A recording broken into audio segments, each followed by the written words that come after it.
The YouTube channel. ఇవాళ మనం past perfect tense గురించి నేర్చుకుందాం. ఆల్రెడీ మనం ఈ సిరీస్లో past continuous tense and simple past tense గురించి వీడియోస్ చేయడం జరిగింది. వీడియోస్ లింక్స్ డిస్క్రిప్షన్ బాక్స్లో ఉన్నాయి. అలాగే గ్రామర్ ప్లేలిస్ట్లోకి వెళ్ళి మీరు ప్రెజెంట్ టెన్స్కి సంబంధించి, పాస్ట్ పర్ఫెక్ట్ టెన్స్ సంబంధించి, అలాగే ఫ్యూచర్ టెన్స్ సంబంధించి వీడియోలని చూడొచ్చు. Let's begin the video. Unveiling the past perfect tense. అసలు పాస్ట్ పర్ఫెక్ట్ టెన్స్ అంటే ఏంటి? పాస్ట్ టెన్స్ అంటే మనం గతం గురించి చెప్పుకున్నాం. గతం, passed time is past tense. గతించిపోయినటువంటి లేదా జరిగిపోయినటువంటి కాలం లేదా భూతకాలం కాబట్టి పాస్ట్ టెన్స్ అన్నాం. కానీ పాస్ట్ పర్ఫెక్ట్ టెన్స్ అంటే ఏంటి? ఏ విధంగా పర్ఫెక్ట్? ఇది మనం ఇక్కడ చూడాల్సింది. The past perfect tense is used to describe an action that happened before another action in the past. గతంలో జరిగినటువంటి యాక్షన్స్కి మనం సింపుల్ పాస్ట్ టెన్స్ వాడతాం. అయితే గతంలో 2-3 యాక్షన్స్ ఒకేసారి జరిగి ఉండొచ్చు. అలా ఒక యాక్షన్ కంటే ముందర జరిగినటువంటి యాక్షన్ని తెలపడానికి మనం పాస్ట్ పర్ఫెక్ట్ టెన్స్ వాడతాం. ఫర్ ఎగ్జాంపుల్, చాలా సింపుల్ ఎగ్జాంపుల్, మనం రైల్వే స్టేషన్కి వెళ్ళాం, అక్కడ ట్రైన్ లేదనుకోండి, ఆల్రెడీ వెళ్ళిపోయింది అనమాట. సో మనం వెళ్ళేసరికి వెళ్ళిపోయింది. So I went to railway station, the train left అంటే మీనింగ్ సరిగ్గా అర్థం కాదు. The train had left before I arrived at the station అన్నాం అనుకోండి, మనం రాకముందే ట్రైన్ వెళ్ళిపోయింది అని అర్థం. ఇక్కడ హ్యాడ్ ట్రైన్కి ఉందనుకోండి, ద ట్రైన్ హ్యాడ్ లెఫ్ట్ అంటే మనం వెళ్ళకముందు ట్రైన్ వెళ్ళిపోయిందని. I had reached to the station before the train arrived అంటే ట్రైన్ రాకముందు మనం వెళ్ళాం. సో అలా 2 యాక్షన్స్లో ఏది ముందు జరిగితే దాని ముందర మనం హ్యాడ్ పెడతాం. Had plus the past participle of the verb, that is V3, third form of the వర్బ్ని మనం వాడి పాస్ట్ పర్ఫెక్ట్ టెన్స్ని రాస్తాం. పాస్ట్ పర్ఫెక్ట్ టెన్స్ స్ట్రక్చర్ ఎలా ఉంటుంది? మనం positive and negative and interrogative sentences. పాజిటివ్లో నాట్ వాడడం, నెగిటివ్ అంటే నాట్ వాడతాం, అండ్ ఇంటరాగేటివ్ అంటే క్వశ్చన్స్ ఎలా తయారు చేయాలో ఇక్కడ చూద్దాం. To form the past perfect tense use had followed by the past participle of the verb. Verb యొక్క past participle, that is third form of the verb మనం వాడతాం. దానికంటే ముందర హ్యాడ్ అనేటువంటి హెల్పింగ్ వర్బ్ మనం వాడతాం. సబ్జెక్ట్ ప్లస్ హ్యాడ్ అంటే కర్త ప్లస్ యాడ్ వస్తుంది. ఇక్కడ V3 పాస్ట్ పార్టిసిపల్ వస్తుంది. మిగతా ప్రెడికేటివ్ ఆఫ్ ద ఈ సెంటెన్స్ వచ్చేస్తుంది మనకి. రెస్ట్ ఆఫ్ ద సెంటెన్స్ అంతా కూడా వస్తుంది. For example, she had finished, ఇది స్ట్రక్చర్. ఇక్కడ మిగతా part the test. She had finished the test అంటే టెస్ట్ ముగించింది. She had finished the match అంటే మ్యాచ్ ముగించింది. She had finished the work అంటే work ముగించిందని.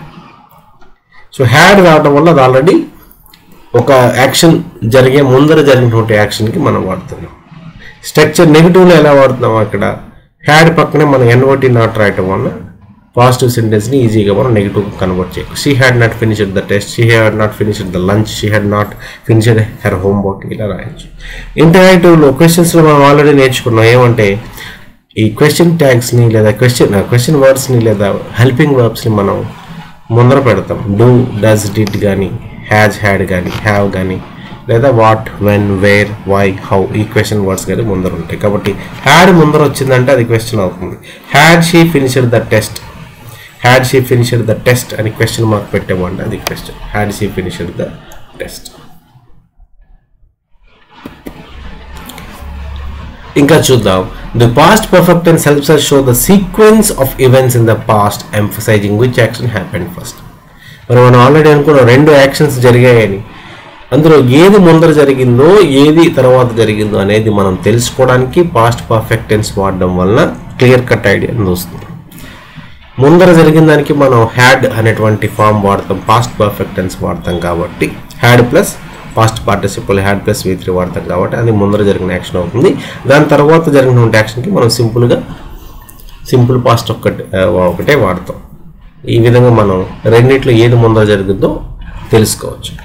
By the time I got to the party every one had already left. ఇప్పుడు 2 actions జరిగాయి. ఒకటి నేను పార్టీకి వెళ్ళడం, I got to the party. రెండోది every one had already left. అందరూ వెళ్ళిపోవడం అనేది 2 జరిగింది. అందరూ ఇప్పుడు వెళ్ళిపోయారు. నేను వెళ్ళే ముందర వెళ్ళిన తర్వాత అనేది మనం చూసుకోవాలి. ఇక్కడ by the time I got to the party, ఇక్కడ సింపుల్ పాస్ట్ టెన్స్ వాడాం కాబట్టి ఇది తర్వాత జరిగింది. ఎవరి వన్ హ్యాడ్ ఆల్రెడీ లెఫ్ట్. నేను పార్టీకి వెళ్ళేసరికి అందరూ కూడా వెళ్ళిపోయారు. Did you know that the past perfect tense is often used with time expressions like before, after and by the time? ఇంకా మనం పాస్ట్ పర్ఫెక్ట్ టెన్స్ని ఈజీగా ఐడెంటిఫై చేయడానికి, ఈజీగా గుర్తుపెట్టుకోవడానికి, ఈజీగా రిఫర్ చేయడానికి, సూచించడానికి మనం కొన్ని టైం ఎక్స్ప్రెషన్స్ని వాడతాం. సింపుల్ పాస్ట్ ఎలాగైతే time expressions yesterday, in the morning, a day అగో ఇలా వాడతాము, పాస్ట్ పర్ఫెక్ట్ టెన్స్లో కూడా before, after, already, by the time ఇటువంటి టైం ఎక్స్ప్రెషన్స్ వాడతాము. దీని ద్వారా ఈ యాక్షన్ ముందర జరిగింది అనేటువంటి విషయాన్ని మనం ఎక్స్ప్లెయిన్ చేయగలుగుతాం. కొన్ని ఎగ్జాంపుల్స్ చూద్దామండి. ఎగ్జాంపుల్స్ ద్వారా మనకి కంప్లీట్ ఐడియా అనేటువంటిది వస్తుంది. She finish her chores before she go to the park. ఇది మీనింగ్లెస్గా ఉంది, ఎందుకంటే ఇక్కడ సరిగ్గా మనం రెడ్ మార్క్ ఉంది, పాస్ట్ టెన్స్ని సరిగ్గా verb యొక్క కరెక్ట్ ఫామ్ని ఇక్కడ వాడలేదు కాబట్టి ఏం మీనింగ్ అనిపించట్లేదు మనకి. కరెక్ట్గా చూద్దాం. She had finished her chores before she went to the park. ఇప్పుడు ఆవిడకి ఇంటి పనులు ఉన్నాయి, ఇంటి పనులన్నీ కూడా ముందు చేసేసి తర్వాత పార్క్కి వెళ్ళింది. Eat breakfast before the leave for school. Again ఇది కూడా మనకి మీనింగ్ సరిగ్గా రావట్లేదు, మనం verb యొక్క సరైనటువంటి ఫామ్ని వాడాల్సి ఉంటుంది. Correct answer they had eaten breakfast before they left for school. స్కూల్కి వెళ్ళే ముందర బ్రేక్ఫాస్ట్ తినేసి వెళ్ళారు కాబట్టి they had eaten breakfast before they left for school. He read the book that she learned to him. ఇది కూడా రెండు కూడా సింపుల్ పాస్ట్ టెన్స్లో ఉన్నాయి కాబట్టి మనకి సరైనటువంటి మీనింగ్ రావట్లేదు. కరెక్ట్గా మనం రాసుకోవాలి ఈ సెంటెన్స్ని. He had read the book that she had learned to him. He had read that book that she had learned to him అని రాస్తే ఇది కూడా మీనింగ్లెస్గానే ఉంటుంది, ఎందుకంటే రెండు పాస్ట్ పర్ఫెక్ట్లో వాడేసాం మనం. He had read the book and she had learned to him అని రెండు పాస్ట్ పర్ఫెక్ట్లో ఉన్నాయండి. ఇది కూడా కరెక్ట్ కాదు, ఎందుకంటే ఎందులో ఏది ముందర జరిగింది, ముందర చదివాడా ముందర ఇచ్చారా? ఆబ్వియస్లీ ముందర ఇవ్వడమే జరిగి ఉంటుంది కాబట్టి ఇక్కడ హ్యాడ్ అనేది తప్పు వస్తుంది. ఈ red the book that she had learned to him. ఆయన పుస్తకం చదివాడు ఏది? ఆమె ఇచ్చినటువంటి పుస్తకం కాబట్టి ముందర హ్యాడ్ అనేది షీ హ్యాడ్ లెర్న్డ్ టు హిమ్కి వస్తుంది. డబుల్ హ్యాడ్ అనేది రాదు, ఎందుకంటే మనం ముందరే చెప్పుకున్నాం రెండు యాక్షన్స్ జరిగినటువంటి వాటిలో సీక్వెన్స్లో ఏది ముందర జరిగిందో దానికి మాత్రమే పాస్ట్ పర్ఫెక్ట్ టెన్స్ అనేది వస్తుంది. చిన్న ఎక్సర్సైజెస్ చూద్దాం, దానివల్ల మనకి ఎంతవరకు అర్థమైందో ఒక అవగాహన వస్తుంది. Complete the sentences with the correct past perfect tense form. ఇందాక చూసినట్టుగా కరెక్ట్ పాస్ట్ పర్ఫెక్ట్ టెన్స్ ఫామ్ని మనం యూజ్ చేయగలుగుతున్నాం లేదా చూద్దాం. By the time she arrived, already అనుకున్నట్టుగా time phrase by the time అని మనం పెట్టాం. By the time she arrived dash my homework. Teacher వచ్చేసరికి ఏం చేశాను నేను? By the time she arrived, ముందర ఏం జరిగింది? హోంవర్క్ చేయడం జరిగింది కాబట్టి by the time she arrived I had completed my homework. They dash dinner when I got there. ఇక్కడ నేను అక్కడికి వెళ్ళడం జరిగింది, వాళ్ళు డిన్నర్ కూడా చేయడం జరిగింది. ముందర ఏం జరిగి ఉంటుంది? డిన్నర్ జరిగి ఉంటుంది కాబట్టి they had dinner when I got there. So అక్కడికి వెళ్ళేసరికి వాళ్ళు డిన్నర్ పూర్తి చేస్తారు. They had finished their dinner when I got there. They had dinner when I got there. He dash a dragon until that day. ఇక్కడ until that day అంటే ఆ రోజు వరకు. ఇక్కడ రెండు యాక్షన్స్ అంటే ఒక పాయింట్ ఆఫ్ టైం ఇచ్చాం కాబట్టి he had never seen a dragon until that day. అంతవరకు అతను డ్రాగన్ ఎప్పుడు చూడలేదు, అదే మొదటిసారి. అలాంటప్పుడు మనం చెప్తున్నాం ఇక్కడ ఒక కాలాన్ని రెండుగా విభజిస్తున్నాం. ఒక పాయింట్ చెప్పాం అంటిల్ దట్ డే, ఆ రోజు వరకు అన్నటువంటిది ఒక పాయింట్ చెప్పాం. ఆ రోజు వరకు ఎప్పుడు చూసి లేడు కాబట్టి he had not seen a dragon until that day అని మనం చెప్తాం. ఫిజ్ చేద్దాం. ఫిజ్ వల్ల మనకు కంప్లీట్గా బెటర్ ఐడియా వస్తుంది. కింద ఉన్నటువంటి ఈ బాక్సెస్ నుంచి మనం సరైనటువంటి టెన్స్ ఫామ్ తీసుకున్నట్లయితే ఈ ఫిల్ ఇన్ ద బ్లాంక్స్ మనం కంప్లీట్ చేయొచ్చు. చూద్దాం. She dash the book before she dash it to the library. She had read the book before she returned it to the library. లైబ్రరీకి ఇచ్చే ముందర ఆమె కంప్లీట్ చేసింది. Second sentence, they dash the ancient castle after they dash about it's history. అంటే history గురించి నేర్చుకున్న తర్వాత వెళ్ళి ఉంటారు కాబట్టి they visited the ancient castle. ఇక్కడ హ్యాడ్ విజిటెడ్ అనేది రాంగ్ అవుతుంది. They visited the ancient castle after they had learn about it's history. ముందు హిస్టరీ గురించి నేర్చుకుంటారు, తర్వాత దాని గురించి వెళ్ళి ఆ క్యాసిల్ కోటని చూడడం జరుగుతుంది.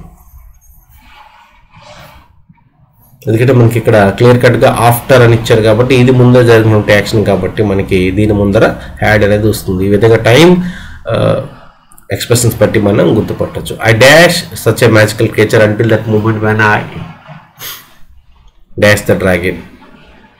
I had never such a magical creature until that moment. ఆ మూమెంట్ వరకు నేను ఎప్పుడు కూడా ఇటువంటి ఒక మ్యాజికల్ క్రియేచర్ని చూడలేదు కాబట్టి అలా I had never seen such a magical creature until that moment when I enter the dungeon. ఆ డంజియన్కి వెళ్ళేటప్పటికి నేను దాన్ని అంతకంటే ముందర ఇప్పుడు కూడా నేను చూసిలేను. The knights dash for the battle before the dragon dash.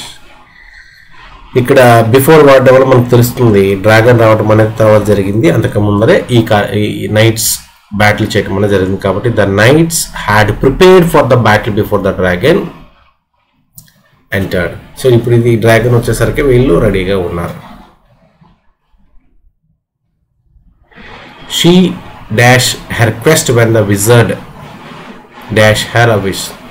She had already finished her quest. ఆమెకు ఉన్నటువంటి క్వెస్ట్ కుతూహలాన్ని లేదా దాహాన్ని ఏదో కోరుకుంది ఆమె ఆల్రెడీ ఆ యొక్క కోరికని నెరవేర్చుకుంది. వెన్ ద విజర్డ్ మంత్రిగాడు గ్రాంటెడ్ హెర్ విష్. ఆవిడకి ఒక వరం ఇచ్చేటప్పటికే ఆల్రెడీ ఆమె తన కోరికని కంప్లీట్ చేసుకుంది అనమాట. The dash the princess before the evil sorcerer dash spell. ఇక్కడ బిఫోర్ అని వాడాం కాబట్టి ఈవిల్ సార్సీరర్ రాకముందే ఈ కార్యక్రమం జరిగింది కాబట్టి మనం దే హ్యాడ్ రెస్క్యూడ్ ద ప్రిన్సెస్ని ఆల్రెడీ కాపాడేశారు. They had rescued the princess before the evil sorcerer casted a spell. Cast a spell అంటే వచ్చి ఒక రూపాన్ని ఇవ్వడం, అప్పటికి వీళ్ళు ప్రిన్సెస్ని కాపాడడం జరిగింది. ఒక స్టోరీలో భాగంగా మనం ఈ యాక్టివిటీస్ అన్నీ కూడా జరుగుతుంటాయి. ఈ సెంటెన్స్ అన్నీ కూడా ఒక స్టోరీ ఆర్డర్కి సంబంధించింది. The treasure chest had disappeared before they reached it. వీళ్ళంతా కూడా ఎక్కడికి వెళ్ళారు, ఈ డంజన్ కానీ డ్రాగన్ కానీ ఇవన్నీ కూడా ఒక గుప్త నిధి కోసం వెళ్ళారు కాబట్టి అక్కడికి ట్రెజర్ చెస్ట్ ఏదైతే ఈ అమూల్యమైన నిధికి ఉన్నటువంటి బాక్స్ ఉందో, ఖజానా పెట్టేది ఏదో ఉందో, భోషణం ఏదైతే ఉందో అది ఆల్రెడీ ఏమైంది, డిజపియర్డ్ అయిపోయింది. The treasure chest had disappeared before they reached it. వాళ్ళు అక్కడికి వెళ్ళేటప్పటికి అది మాయమైపోయింది. So friends, past perfect tense గురించి మీకు కంప్లీట్ అవగాహన వచ్చింది అనుకుంటున్నాను. ఏమైనా డౌట్స్ ఉంటే కామెంట్ బాక్స్లో టైప్ చేయండి. And please subscribe to Angla Samitha YouTube channel. Until then have a nice time. Bye by.